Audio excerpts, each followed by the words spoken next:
Tengo que agradecer a Cajasol y a la Fundación Machado que me haya dado la oportunidad de hablarles, aunque sea poco, en un curso especial que se ha organizado, hablarles de en qué medida y de qué manera recibe, ve, interpreta Bécquer el romancero.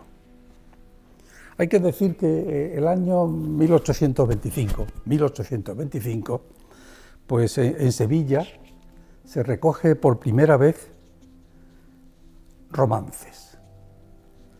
Gallardo, Bartolomé José Gallardo, que estaba preso en la cárcel de señores de esta ciudad, en el patio oye a dos personas que son gitanos cantando romances, Gerineldo,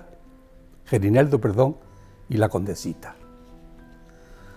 Gallardo, que era un hombre muy inteligente, que estaba muy preparado, toma nota de aquello y se da cuenta que era la primera vez que se oía en Andalucía un romance, de nuevo un romance. Y ya saben ustedes que después vino Serafín Estébanez Calderón, la Fernán Caballero y una serie de personas, de intelectuales, que se preocuparon también por recoger los fragmentos o romances completos que se estaban manteniendo todavía en la comunidad sevillana. Bien, ya saben ustedes que los siglos de oro, desde finales del siglo XV a principios del siglo XVII, son la época dorada del romancero. Pliegos sueltos, ediciones ya publicadas en colecciones importantes. Lo cierto es que el romancero romancero viejos y tradicionales, se convierten a partir de ese momento, principio del siglo XVI y a lo largo de ese siglo y parte del siguiente, se convierte en uno de los elementos fundamentales de las propuestas fundamentales que se hace en la literatura española y en la literatura europea. Cuando Gustavo Adolfo Bécquer nace, el 17 de febrero de 1836, y ya saben ustedes que muere en 1870, y eso es lo que aquí estamos haciendo, es recordando a esta personalidad y a este poeta, pues cuando Bécquer se entera, recoge el romancero, estaba ya ocupando un lugar especial dentro de la literatura española de la primera parte del siglo XIX. Bien, nos preguntamos, ¿qué tiene que ver Bécquer, un hombre tan retraído como era, encerrado en sí mismo, con el romancero? ¿Qué tiene que ver Bécquer con el romancero? El poeta sevillano tenía el gran problema del hombre moderno, que no era otra cosa ni más ni menos que intentar recuperar su conciencia enajenada por la historia, ser lo que quería ser a través de la literatura. Y el romanticismo le facilitaba algo, pero solo algo, lo que él perseguía con tanto interés: encontrarse a sí mismo a través de la literatura. Pero, ¿qué decir del romancero y de Bécquer? Pues llegaremos. El poeta sevillano se sitúa a sí mismo en relación con la literatura alemana.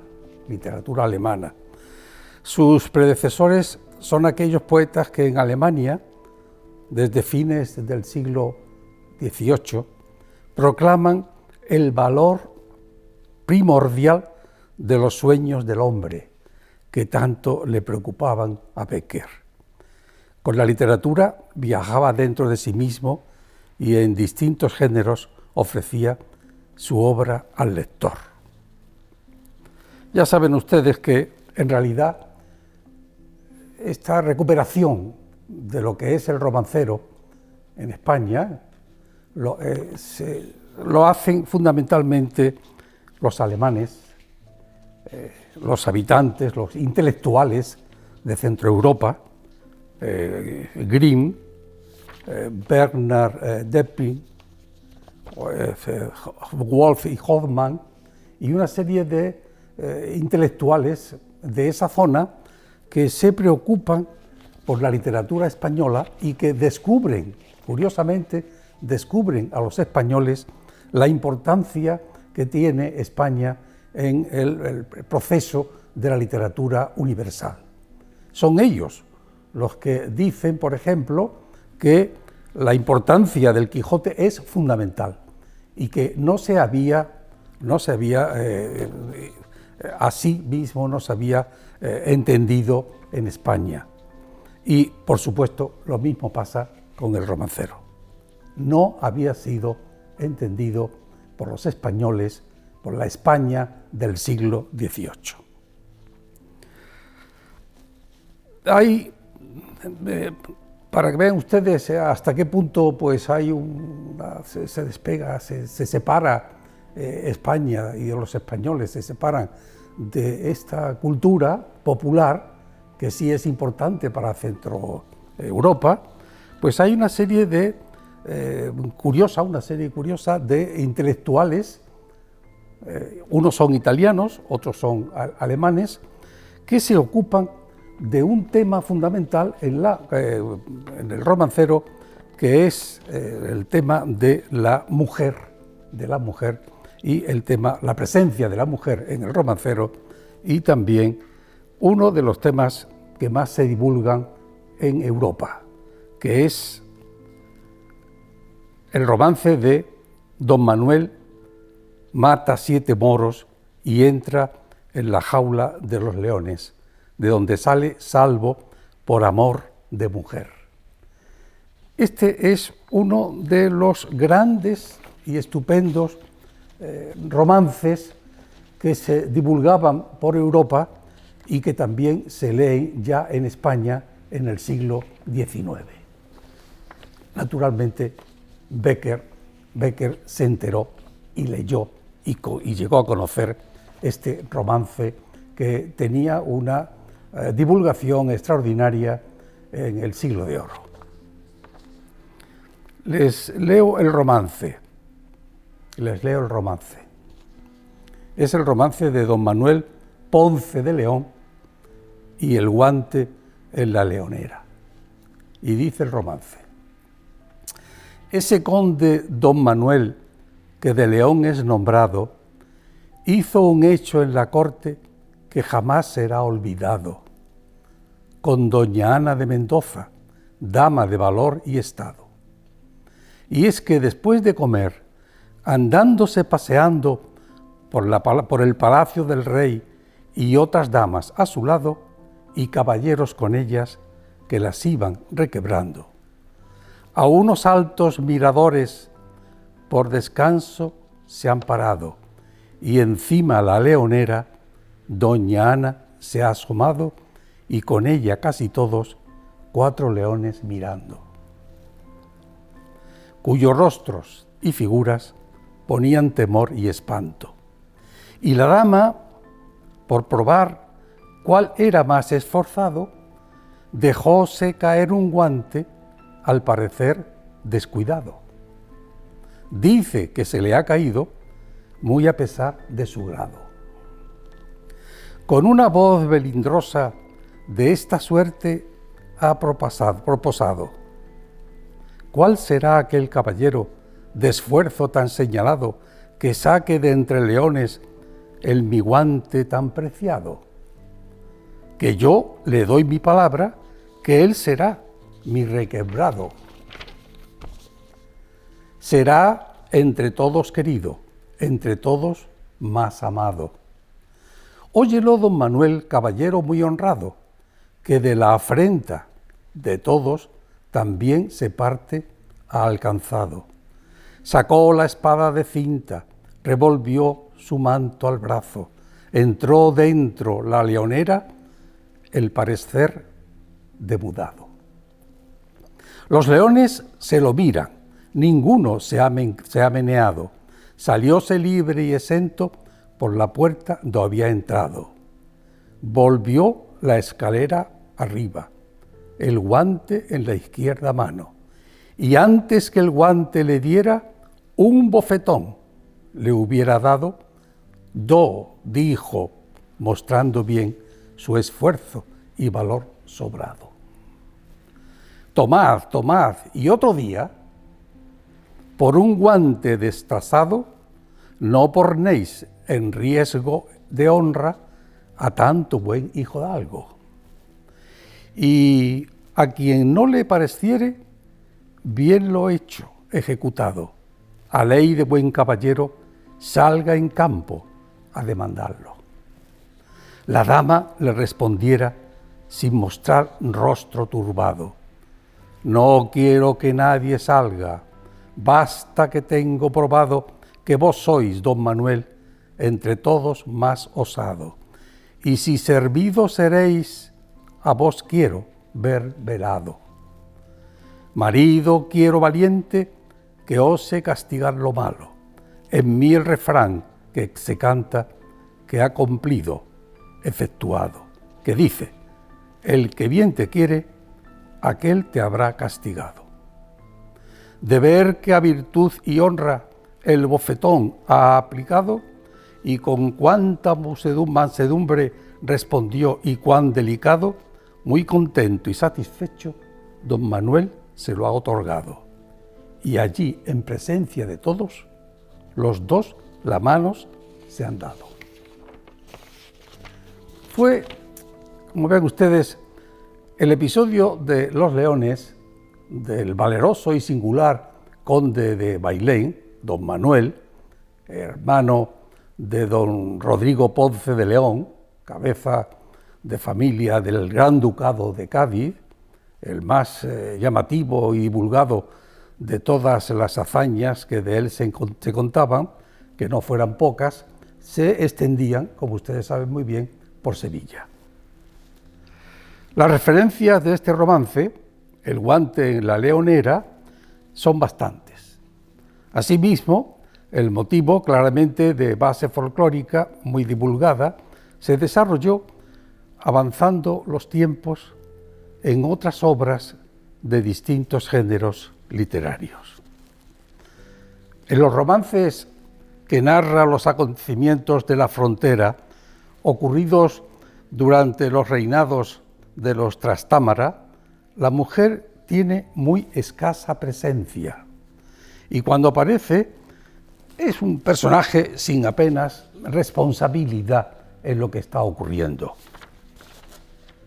En la mayoría de los casos se puede prescindir de la mujer con la seguridad de que lo acontecido en el romance, lo que cuenta el romance, no se encuentra afectado por la desaparición, la no presencia de la mujer. De todas formas, asoma en algunos romances como protagonista, aunque de muy reducida función. Las mujeres son, al fin y al cabo, en el romancero de esta época, actores menores totalmente pasivos en la mayoría de las baladas, de las rayas divisorias de castellanos y granadinos en la época de la Reconquista, en la época final de la Edad Media. A diferencia de lo que ocurre en los romances fronterizos viejos, en los nuevos, y este que he leído es un romance nuevo, de finales del siglo XVI, en estos, a medida que avanza en las historias narradas, a partir de la segunda mitad del Siglo de Oro, las mujeres tienen cada vez mayor papel en los acontecimientos que se narran en el romance y en no pocos casos son ellas ahora las que ocupan por completo la narración. Ellas son las protagonistas en bastantes de esos textos romancísticos. Y por supuesto, en los romances moriscos, naturalmente, difíciles de separar totalmente de los fronterizos. Figuran, pues, las mujeres en el romancero viejo, novelesco, histórico, épico, figuran como unas damas que juegan el papel de mujer malvada, y esto con bastante frecuencia, en el que en consonancia con algo duro, adagio universal, mulier est hominis confusio. Dicho todo esto, habrá que decir qué tiene que ver esto con Bécquer. Pues tenemos que decir que Bécquer escribe un pequeño texto que se llama Noche de las Ánimas o El Monte de las Ánimas, en la que él cuenta lo que va a ocurrir. Aquí tenemos, pues, la relación o una leyenda que Bécquer toma del romance, el mundo de las ánimas. Esto hace que el joven, un personaje, son dos personajes, un hombre y una mujer, ella es Beatriz y él es Alonso. Alonso, que es su primo, se somete a en un peligroso momento, a un esfuerzo por presentarse ante ella como un héroe. Hace que el joven, para demostrar su amor, hace que él marche al monte, nada menos que la Noche de las Ánimas, a buscar la banda azul que él le había regalado y que ella había perdido. Era una banda divisa de su alma y que ella había perdido durante la cacería que había hecho durante el día con su amante, don Alonso. A pesar del riesgo que corría y del temor que le causaba en esa noche tal encargo caprichoso e irresponsable de la dama, que provoca a que su amante, con una sonrisa satírica, el joven marche al monte abundante de animales salvajes, sobre todo lobos. Y les voy a leer solo unos fragmentos del texto que escribe Bécquer. ¿Te acuerdas, le pregunta Beatriz, de la banda azul que llevé hoy a la cacería y que por no sé qué emblema de su color me dijiste que era la divisa de tu alma? Sí. Pues se ha perdido.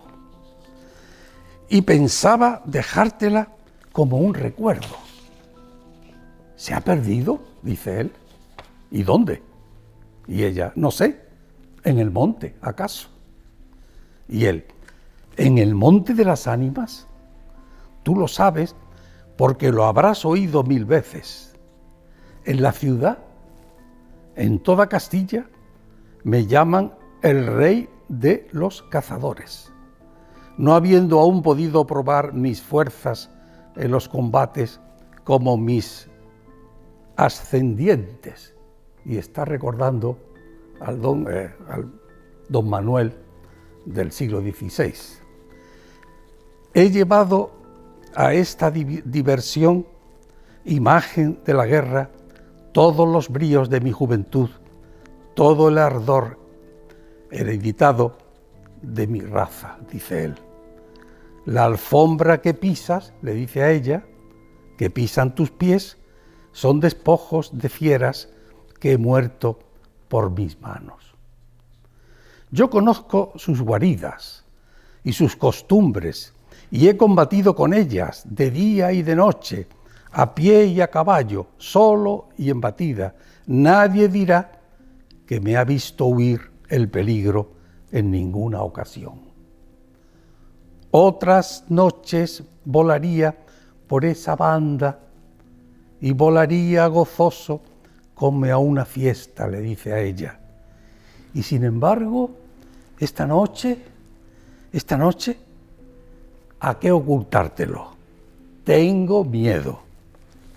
Mientras el joven hablaba, escribe Becker, una sonrisa imperceptible se dibujó en los labios de ella, de Beatriz, que cuando hubo concluido, exclamó con un tono indiferente: «Oh, eso de ningún modo», le dice a él. «¡Qué locura! Ir ahora al monte por semejante friolera. Una noche tan oscura, noche de difuntos y cuajada el campo y el camino de lobos». El decir esta última frase, sigue escribiendo Becker, la recargó de un modo tan especial que Alonso no pudo menos de comprender toda su amarga ironía. Motivo como por un resorte se puso en pie, se pasó la mano por la frente como para arrancarse el miedo que estaba en su cabeza y no en su corazón, y con voz firme exclamó, dirigiéndose a la hermosa mujer: «Adiós, Beatriz, adiós, hasta pronto».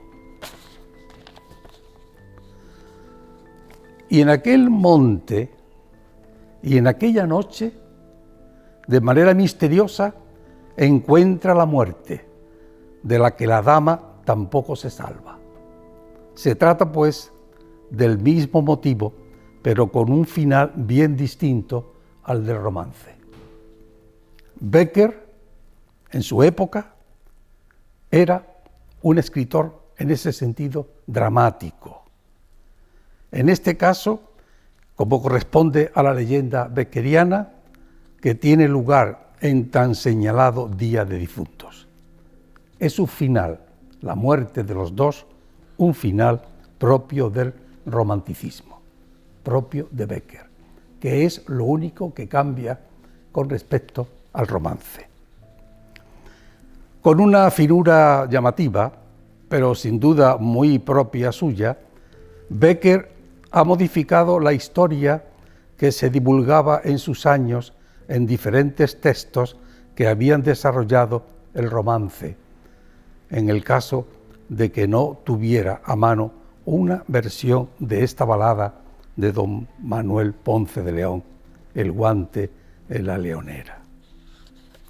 Sabemos que durante esta época de Becker llegaron de Europa varias traducciones del texto del romance español del Siglo de Oro, y que ese romance, publicado así, se divulgaba en la España de Becker. Becker se pasó la vida viajando dentro de su alma para encontrarse a sí mismo y para ofrecer su obra tan personal al lector. También sabemos que estuvo toda la vida enamorado de Elisa Guillén, pero de manera incomprensible se casó con Casta Esteban, de la que finalmente se separó. Me asalta, para terminar, una idea. ¿No es una versión del antiguo romance un descubrir él su fracaso amoroso? Pues no lo sé, pero a mí me parece que sí. Aquí se retrató Becker, utilizando el romance del siglo XVI y utilizando ahora la interpretación que él hace de ese romance. Lo cierto es, o al menos para mí, que Becker había escrito una versión, la suya, de un romance antiguo. Y muchas gracias por la atención.